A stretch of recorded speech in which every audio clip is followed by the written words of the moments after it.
Good morning, Barstow. I'm Kaylin Ross. And I'm Jill Gillen. We have a full roster of announcements, most of which are about our talented Barstow students and opportunities to show off those talents. But for now, let's roll the intro.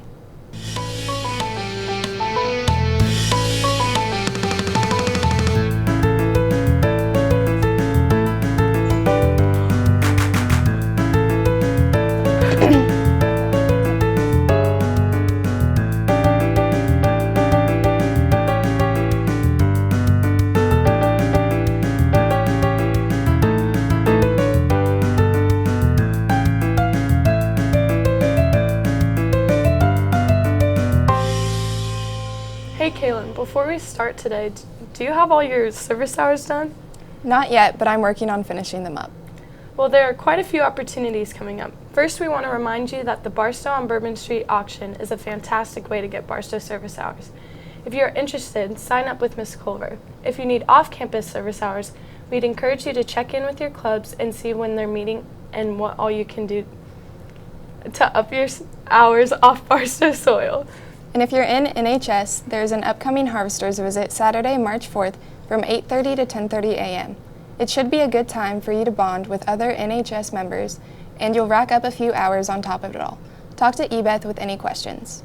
To jump into the rest of our announcements today, we'd like to wish middle school debate good luck at their tournament at University Academy tonight.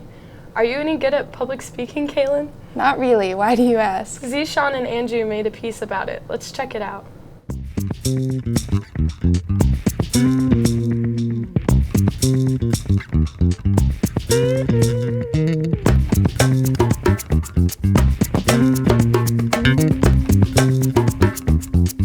I got up there and I was so nervous and I could see all of their faces and I forgot the words. I forgot a whole verse and I stood there in silence for a little bit and made a face and it was so obvious. My school had an 8th grade speech contest every year.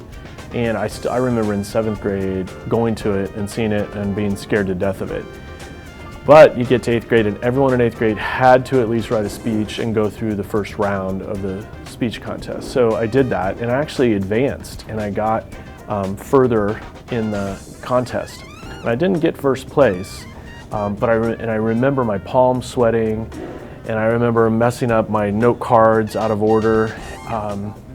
But it was a big learning experience for me because then I went to high school and I took speech and I took theater classes and I was always really drawn to being on stage and the people that were up there, even though I was scared to death of it. And so that's kind of got me into theater, it got me into teaching, and now I teach theater and I teach acting class and I've coached a lot of people from little kids to adults and how to be better public speakers as well. And it's one of the things we actually focus on in my acting class. And now I can't imagine not being in front of an audience.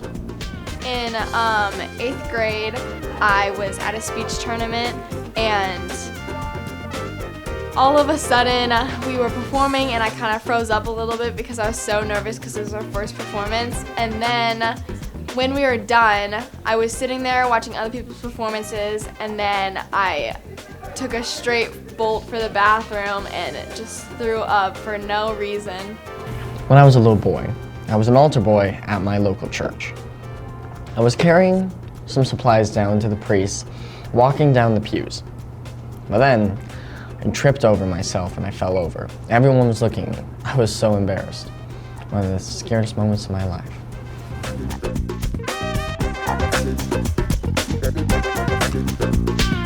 It was just in the practicing of it and doing it over and over and over that I got better at it. And I guess I was never so scared that I didn't want to do it. I was actually enough excited that I wanted to learn how to do it better.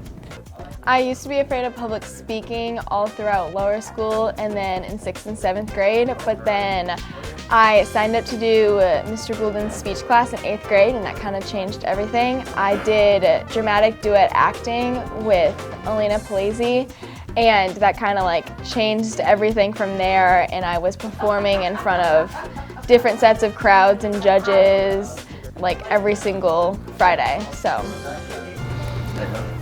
My number one piece of advice is if you forget what you're saying, just start improvising. Other than that, just come prepared. Come with your shoes tied so you don't fall over and trip.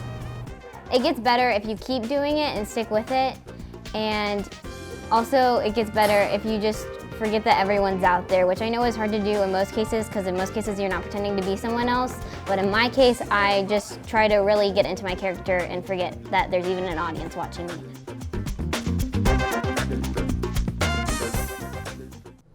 Jumping from debate to theater, the cast list came out yesterday for Peter and the Starcatcher. Congratulations to all those with lead roles, as well as our solid ensemble. I spoke with a couple people who tried out, and I heard everyone did a fantastic job. I'm excited to see it. On the sports front, girls basketball plays tonight at home against Knobnoster, so make sure you come out and support. For the young artists among you, KU Visual Art Day is coming up on Friday, March 3rd.